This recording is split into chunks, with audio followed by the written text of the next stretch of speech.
to the nub here. Big picture, David Chalian, and to the point Kate Bedingfield is making here. I mean, where are Americans right now? I mean, we know that this is a big part of why Donald Trump got elected. People wanted a more secure border. There was concern about the handling of immigration. But also, I mean, the images that we're seeing are tough, and people being zip-tied in these apartments, children in some cases. I think who was on the right side of which line? Well, I think broadly, if you look at a lot of the public opinion polling out there, what you see is support for the goal, not so much the tactics, right? And that I think is where the American people are on this. That you're right. I do think the American people are very much in favor of a strong border and in favor of telling people who are not here legally to leave the country. The American people are in favor of that too. The issue is, and this is where I think the Trump administration also has conflated. You said Democrats shouldn't sort of fall into the trap here of not seeming like you care about safety and crime. So is this immigration enforcement and deportation, or is this fighting crime-ridden cities? Because at times, I feel like the message gets conflated and confused. Those are not necessarily the same issues, and I think that they get lumped together at times from the administration. I do think what we're learning here, and I think we learned this throughout the entire term, back to the Abrego Garcia case, I do think the tactics do matter with the American people. And so if you get solely caught up in the goal, if you're the administration, knowing that you have the American people on your side for a lot of this, you lose sight of the how matters. Lulu? Has anyone looked at the Department of Homeland Security's X feed? Oh, the Governor Pritzker played a significant chunk at the press conference he held just now of some of the videos that have been on that feed. I would urge people to go and have a look at that, because I think it undercuts the message that this is about either fighting crime or immigration enforcement. I mean, there is a very worrying political message being sent with that feed, basically saying America is for Americans, people's fists in the air. It's resonant of darker periods in history that I think is troubling. And I also think the bigger question around this is, what is the administration really after here? Because you can look at this and say, why is the administration at war with American cities?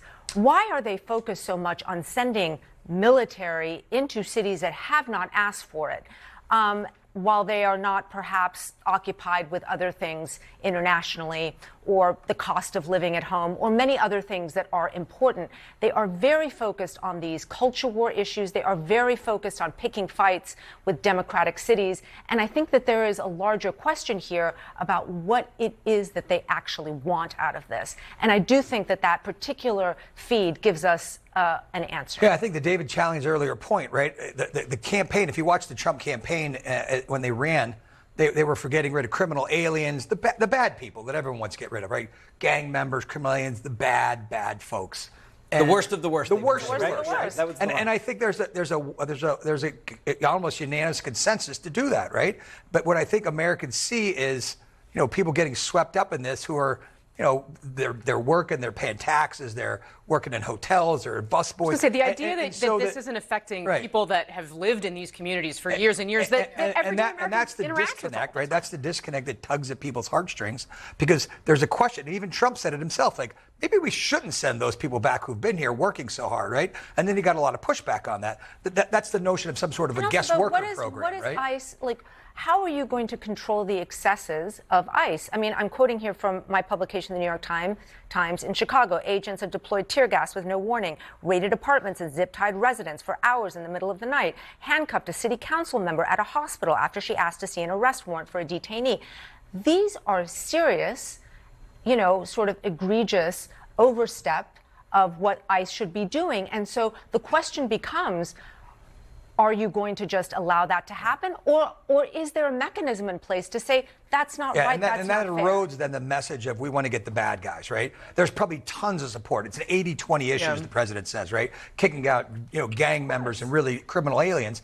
everybody's for that. But then when you have these anecdotes of people, of citizens being detained, that erodes the effectiveness of your overall message of we're here to be, to crack down on immigration. Yeah, one thing that I want to bring into this conversation actually is just SNL over the weekend, because of course it was announced that Bad Bunny is going to play the Super Bowl, which of course came up as he was a host. Let's watch.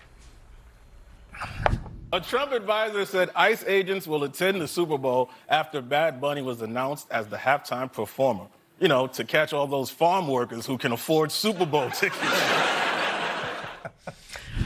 Very funny, but also says a lot. I mean, Kate Bedingfield, there's a reason why they're picking Bad Bunny to play the Super Bowl, right?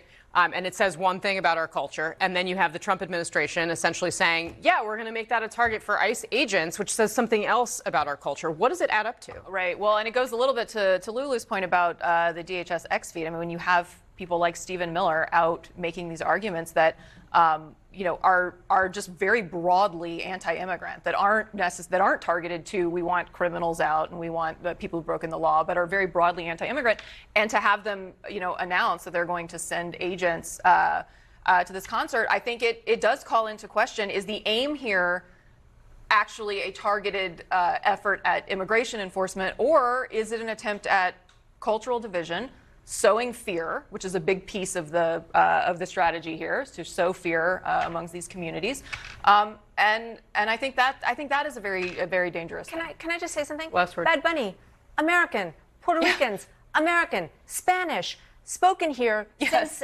well before America's founding as a country, because Florida was actually, first brought in from the Spanish, the Europeans, and they founded St. Augustine. So to say that speaking Spanish is anti-American is ridiculous. To say that Bad Bunny is somehow a threat to America and Americans is ridiculous. All of this is actually intended to start these cultural war battles that are just completely manufactured. Well, and let's just say, too, like the NFL is American, right? And designed to appeal to as many. If that's a Cracker Barrel moment with Bad Bunny, we'll see how it flips, right? This will be a Challian analysis, right? No, excuse me, there's no Cracker Barrel moment with I didn't Google Bad Bunny. I didn't even know who he was till they got announced. I mean, that's just because you're irrelevant. Okay. No, that's how culturally irrelevant I am. I don't know who the person is. So, but we'll see. I'm saying for the Super Bowl, it'll be Super Bowl. It's because why? They want someone like Bad Bunny, third most high streaming artist in the world. Also, Latinos, they buy a lot, $4 trillion, okay? They play NFL games in Mexico City. This is not a cultural decision. This is money. They wouldn't do it for politics, okay? All right. Apparently we can talk about Bad Bunny Hold on. all day, but we do have to take a break. I want to thank my friends in the text chain. Really appreciate your time, guys. The rest of our panel is going to stand by. Coming up here in the arena, government shutdown day 6. The Senate is back. Can they strike a deal? Plus, former Chicago Mayor Rahm Emanuel will be here. The Windy City's leaders are fighting back against the president's attempts to send in the National Guard. Trump and the thuggery that his agents have brought has actively made us less safe. If Tony Shalhoub calls and says, I want to eat bread, what is the answer besides yes? This is my first time in Sao Paulo, my first time in Brazil. We're bringing two cultures together with a beef patty croissant. It's not just flavor, it's memory and migration on a plate. It's really special connecting with all of you. This is the best job I've ever had. Tony Shalhoub, Breaking Bread, Sunday at 9 on CNN. Security cameras, guard dog. I'm prepared for anything. Except us. We're stealing homes.